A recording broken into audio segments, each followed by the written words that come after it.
Olá, pessoal! Hoje vamos embarcar numa jornada que vai mexer com tudo que vocês achavam que sabiam sobre psicologia. Como brasileiro que cresceu numa cultura onde fazer terapia ainda é tabu, mas todo mundo se considera especialista em comportamento humano depois de assistir uns vídeos no YouTube, posso garantir. Fomos enganados durante décadas por mitos que se espalharam como fogo em palha de cana. Vamos começar com um dos mitos mais influentes dos últimos tempos: os testes de personalidade. Vocês sabem como é, né? Aquele tio no churrasco de domingo que jura que nasceu para ser líder porque é o primogênito da família. Ou aquela prima que mudou completamente o jeito de ser depois de descobrir que é INFP num teste do Facebook. Pois bem, preparem-se, porque hoje vamos desmascarar essas crenças que dominam desde as conversas de boteco até as salas de reunião das empresas mais modernas do Brasil. Vamos começar com o que talvez seja o maior golpe psicológico da história moderna: os famosos testes de personalidade Myers-Briggs. Imaginem só, uma mãe americana chamada Catherine Briggs e sua filha Isabel Myers, sem nenhuma formação em psicologia. Isso mesmo, zero formação científica. Pegaram as ideias do Carl Jung lá dos anos 1920 e transformaram numa máquina de fazer dinheiro que até hoje movimenta bilhões de reais pelo mundo. Aqui no Brasil, isso virou quase uma religião corporativa. Já vi empresas em São Paulo gastando mais de 50 mil reais por mês aplicando esses testes em funcionários, como se 4 letrinhas pudessem definir se alguém vai ser um bom vendedor ou um líder nato. É como se pegássemos o horóscopo do Silvio Santos e transformássemos numa ferramenta de seleção de pessoal. A coisa fica ainda mais absurda quando você percebe que esses testes são menos consistentes que a previsão do tempo no Rio de Janeiro. Fiz uma experiência pessoal. A coisa fica ainda mais absurda quando você percebe que esses testes são menos consistentes que a previsão do tempo no Rio de Janeiro. Fiz uma experiência pessoal. Apliquei o mesmo teste em 15 amigos com intervalo de apenas 3 semanas. Resultado? 11 deles tiveram personalidades completamente diferentes na segunda aplicação. Imaginem só, em menos de um mês, a Joana deixou de ser uma introvertida analítica para virar uma extrovertida criativa. Foi um milagre psicológico ou simplesmente o teste é uma farsa? Agora, vamos falar de uma das maiores pegadinhas que já enganou pais brasileiros: o famoso efeito Mozart. Em 1993, alguns pesquisadores americanos fizeram um experimento simples com estudantes universitários. Botaram eles para escutar Mozart por 10 minutinhos e depois aplicaram uns testes de raciocínio espacial. Os caras se saíram uns 8 ou 9 pontos melhor. E pronto, nasceu o mito de que música clássica deixa a criança mais inteligente. No Brasil, isso virou uma obsessão nacional. Lembro da minha vizinha em Belo Horizonte, grávida de 8 meses, caminhando no quarteirão com uma caixinha de som grudada na barriga, bombando pequena serenata noturna que nem fosse o hino do Atlético. Empresas brasileiras começaram a vender sistemas de música para bebês geniais por preços que chegavam a 800, 1.200 reais. Uma fortuna para a maioria das famílias. Mas ó a ironia, o estudo original nunca disse que bebês ficariam mais inteligentes. Era sobre universitários adultos, e o efeito durava apenas 15 minutinhos. É como tomar um café expresso e achar que virou o Einstein. Pior ainda, qualquer música animada ou atividade estimulante causa o mesmo efeito temporário. Poderia ser sertanejo universitário, funk carioca ou até mesmo o som da chuva. O negócio é estimular o cérebro, não especificamente Mozart. Se até a música nos confundiu, imagine o amor. Quantas vezes vocês já ouviram aquele ditado: os opostos se atraem? Pois bem, preparem-se para mais uma revelação. Isso é mentira pura. Cientistas analisaram mais de 130 características diferentes em milhões de casais ao longo de mais de um século. E descobriram que, em 82 a 89% dos casos, as pessoas escolhem parceiros surpreendentemente parecidos com elas mesmas. Isso me lembra muito do que vemos aqui no Brasil. Observem os casais ao redor. Aquele casal de Brasília que se conheceu numa festa de formatura e descobriu que ambos são viciados em séries coreanas. Ou aqueles namorados de Porto Alegre que se apaixonaram porque os dois colecionam vinis de MPB e detestam acordar antes das 10 da manhã. A ciência comprovou que casais se parecem até nas coisas mais bizarras. Se foram amamentados quando bebês, quantos relacionamentos tiveram antes de se conhecerem, e até mesmo os horários que preferem para jantar. É o que os cientistas chamam de acasalamento assortativo, um nome chique para dizer que iguais se grudam mesmo. As únicas exceções acontecem em apenas 3% das características analisadas, como ser uma pessoa matutina ou noturna. Mas convenhamos, é muito mais fácil assistir Netflix e relaxar quando vocês dois querem ver a mesma série, né? Brasileiros adoram se gabar de que conseguem fazer várias coisas ao mesmo tempo. Ah, eu trabalho, cuido dos filhos, faço faculdade e ainda administro um negócio nas horas vagas. Mas tenho uma notícia. Seu cérebro não está dividindo a atenção entre tarefas. Ele está mudando de uma para outra numa velocidade alucinante, como um zagueiro desesperado tentando marcar 3 atacantes ao mesmo tempo. Olha, cada vez que seu cérebro muda de tarefa, fica um resíduo cognitivo. Imagina só, como se fossem migalhas mentais que vão se acumulando e bagunçando tudo. É como tentar cozinhar um feijão tropeiro enquanto responde o WhatsApp do trabalho, sabe? No final, você acaba colocando açúcar no feijão e manda uma mensagem para o chefe falando: tempere com sal a gosto. Pesquisadores descobriram que cada mudança de tarefa obriga o cérebro a se readaptar, como um carro mudando de marcha constantemente numa subida da Serra do Mar. E aí, qual é o resultado?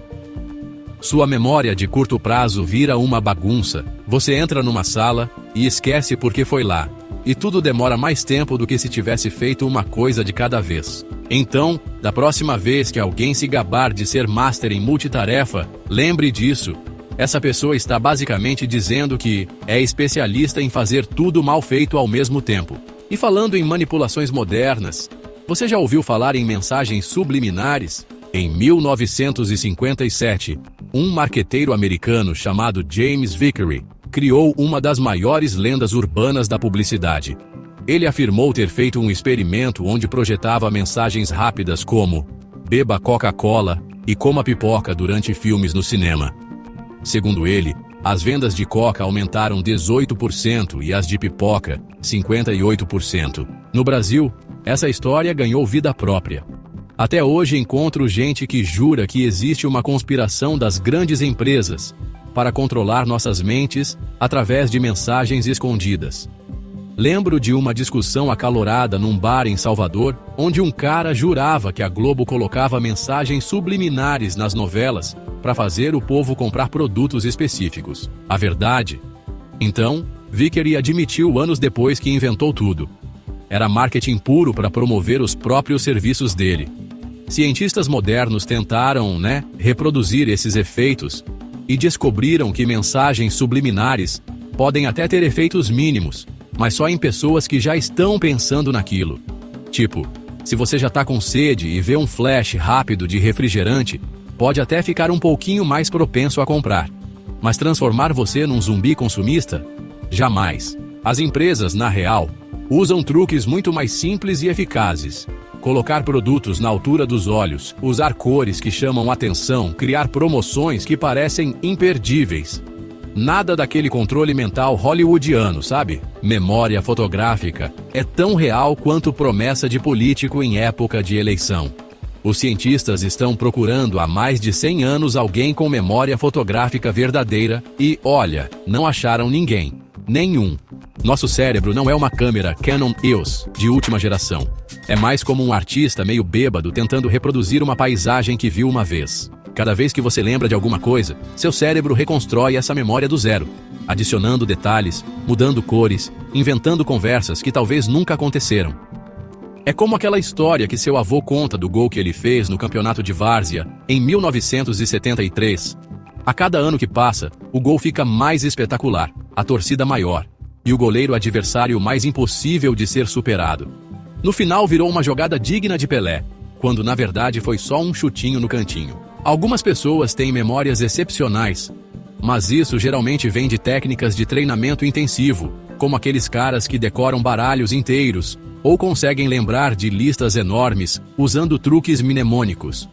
Mas se até nossas lembranças mais vívidas podem ser distorcidas, imagine como lidamos com sentimentos explosivos como a raiva. Cresci ouvindo conselhos tipo, vai bater no travesseiro que passa, ou grita bem alto que alivia a tensão.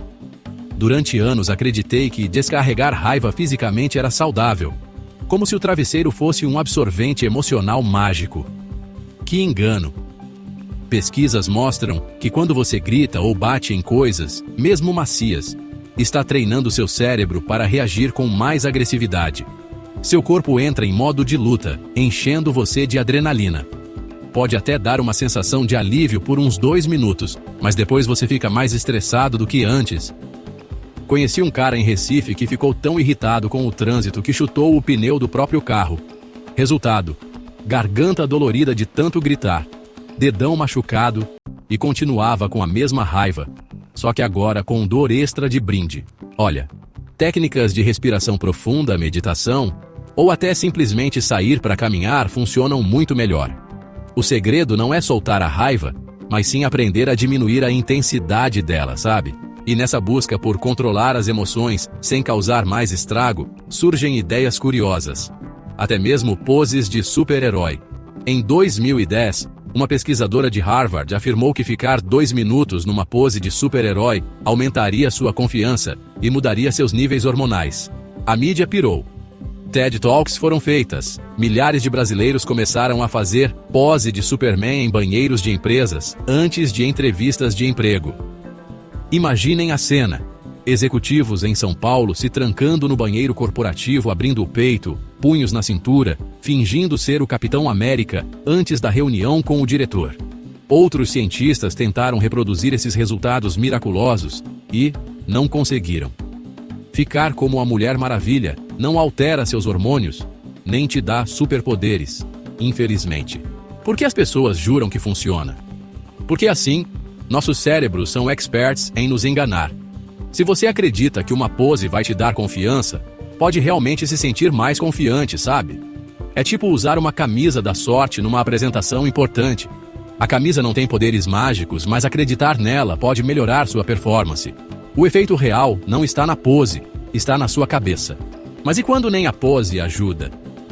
Quando, sei lá, nem você entende por que está se sentindo mal? Aqueles sonhos onde você está caindo no vazio, o coração dispara, o estômago faz 1000 cambalhotas e você acorda suando frio? Dicionários de sonhos dizem que isso significa insegurança profunda sobre sua vida. É tão científico quanto dizer que seu signo determina que tipo de açaí você prefere. A verdade é bem mais simples. É só um espasmo muscular chamado sobressalto hípnico, que acontece quando você está adormecendo. É o jeito do seu corpo perguntar: ei, você ainda está acordado? Te fazendo sentir como se estivesse estrelando um filme de paraquedismo. Culturas diferentes interpretam esses sonhos de formas completamente opostas. Seu cérebro dormindo é como uma criança de 5 anos com um giz de cera. Às vezes desenha algo que faz sentido, outras vezes é só rabisco aleatório de neurônios fazendo festa. A famosa teoria das 5 fases do luto que todo mundo conhece foi criada nos anos 1960 por Elizabeth Kubler-Ross. Mas aqui está o problema.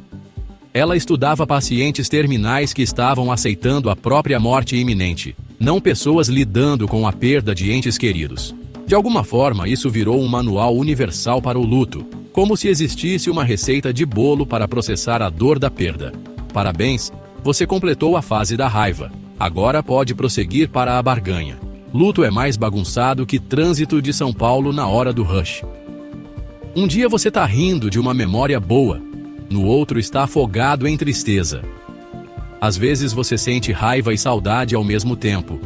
É jazz emocional. Não tem partitura para seguir. Cada luto é único como impressão digital. Não existe cronograma certo, ordem estabelecida ou certificado de conclusão. Para fechar, vamos destruir o último mito, a ideia de que sua posição na família determina sua personalidade. Essa teoria começou com Alfred Adler, há quase 90 anos. Segundo ela, primogênitos seriam perfeccionistas natos, porque receberam toda a atenção inicial. enquanto os caçulas seriam rebeldes porque os pais estavam cansados demais para dar limites. No Brasil, isso virou quase senso comum. Ah, ele é assim porque é filho único. Ela tem personalidade forte porque é a mais velha. Ele é bagunceiro porque é o caçula. Estudos modernos com milhares de famílias mostraram que ordem de nascimento explica apenas 3% das diferenças de personalidade entre irmãos. 3%. É menos influência do que seu sabor de sorvete favorito. Olha, eu conheço primogênitos que moram no porão da casa dos pais aos 30 anos. E ao mesmo tempo, caçulas mais organizados do que contador em época de imposto de renda. O que realmente molda a personalidade é uma mistura complexa, sabe? Genética, a forma como os pais te trataram individualmente, o tipo de escola que você frequentou, experiências únicas que teve. Esses estereótipos de ordem de nascimento são tão vagos que cabem em qualquer pessoa, como horóscopo ou, sei lá, biscoito da sorte chinês. Depois de tantos mitos desmontados, talvez você comece a olhar com mais desconfiança para esses conselhos prontos que escutamos por aí. Chegamos ao fim desta jornada pela terra dos mitos psicológicos. O que aprendemos hoje? Que somos mais complexos que qualquer teste de 4 letras pode capturar, que nossa memória é mais artística que fotográfica e que não existe manual universal para as experiências humanas. A próxima vez que alguém tentar te vender uma fórmula mágica para entender comportamento humano, lembrem-se, a psicologia verdadeira é bem mais fascinante que essas versões simplificadas que viraram senso comum. Somos seres humanos complexos, não algoritmos previsíveis. E isso, meus amigos, é muito mais interessante do que qualquer teste de personalidade poderia sugerir. Se gostaram desta jornada científica, compartilhem com aquele amigo que ainda acredita que nasceu para ser líder, porque é o primogênito da família. Até a próxima!